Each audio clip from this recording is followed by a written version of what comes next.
Hey, just looking at some of these professional Killstreak kits that are available for the Iron Bomber. I've looked at the Iron Bomber as as something that's worth getting for my demo, and they often have quite some good kill streak kits around for the Iron Bomber.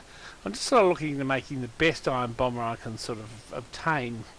I've seen a lot of people play this with great success. A good thing, the grenades don't bounce around long. They detonate 30% more quickly, so you can be a little bit more accurate, and so you can run through doors and you can get people without sometimes you've been shot and then your grenade goes off afterwards and gets them, or they get away because the fuse on the grenade was a bit long.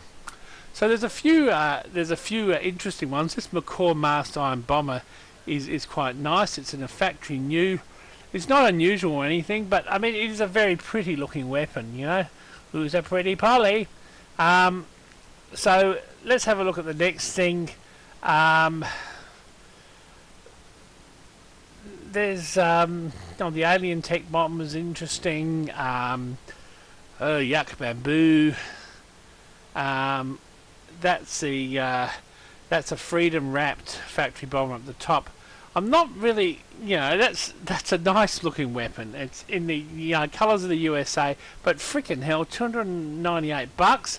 No freaking way. There is a unusual. This is the only unusual iron bomb. It's so self-made. You'd think I was asexual, as in self-making yourself, like made love to yourself. But this is an isotope with minimal wear. It's not factory new, but minimal wear is pretty nice. It's not my favourite paint, but it is not bad. I guess the thing about it is, price-wise, at about $100, I mean, you're going to be struggling to get paint with isotope for this, and then it's got to be, it's not a bad item. A lot of people are then going to go along and whack that on a missile launcher, sort of rocket launcher, and say, well, yeah. But not many people are going to think about doing the Iron Bomber. So that makes it at $107.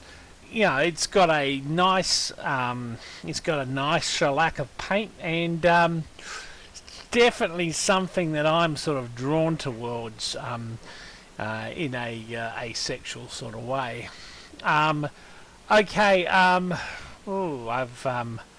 War paints. Well, let's have a look at some of the war paints just to give you an idea. You could actually make your own Iron Bomber with war paint, but just to show you what reasonable value that is for 100. I mean, if you're looking through war paints here, like a factory new in something that I don't like, that's isotope, and that's 300 and something bucks. Even minimal wear Merc paint, it's a lot more than what they're actually asking for that other unusual Iron Bomber. So that is a very reasonable price. I mean, if you look at the factory new paint market, some of these things are just apeshit stupid, man. Like unusual crack factory new, $400. I mean, you can still unbox this shit, man. And I mean, there's some really expensive shit lying around. It's at the moment, it's the community market. Occasionally you get things that are worthwhile doing, but other times you just get complete lunacy. I mean, this is Manana, okay, $125 for the cheapest, and that's not even the isotope we want.